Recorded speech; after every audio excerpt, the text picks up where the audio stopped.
4 ঘন্টার রুদ্ধশ্বাস অভিযান। ফায়ার সার্ভিসের চেষ্টায় স্বজনদের কাছে ফিরল সেতুর নিরাপত্তা দেওয়ালের ফাঁকা স্থানে আটকা পড়া শিশু নূর মোহাম্মদ।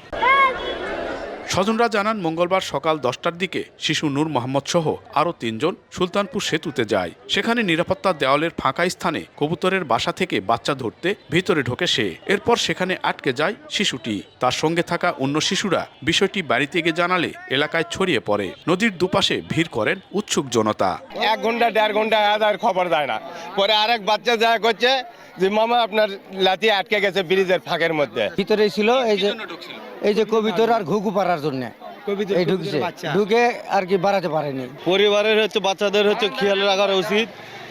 আর এই যে ব্রিজের যেখানে গ্যাপ আছে এই গ্যাপগুলো দেখার জন্য খুব অনুরোধ করা হলো। খবর পেয়ে শিশুটিকে উদ্ধারে এগিয়ে আসেন ফায়ার সার্ভিসের 2টি ইউনিটের কর্মীরা। এরপর লম্বা মই ব্যবহার করে তাকে উপরে নিয়ে আসা হয়। হজ করেছি, ব্যাংকে কি করে টাকা জমাই বলেন? ইউসিবি তাকওয়া, পরিপূর্ণ ইসলামিক পন্থায় পরিচালিত ব্যাংকিং। জায়গাটা অত্যন্ত ক্রিটিক্যাল একটা জায়গা, খুবই জটিল জায়গা।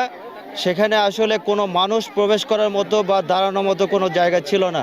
আমাদের 2 জন রেস্কুয়ার সেখানে খুবই ঝুঁকিপূর্ণ অবস্থায় কাজ করে। সুলতানপুর প্রাথমিক বিদ্যালয়ের 2য় শ্রেণীর শিক্ষার্থী শিশু নূর মোহাম্মদ।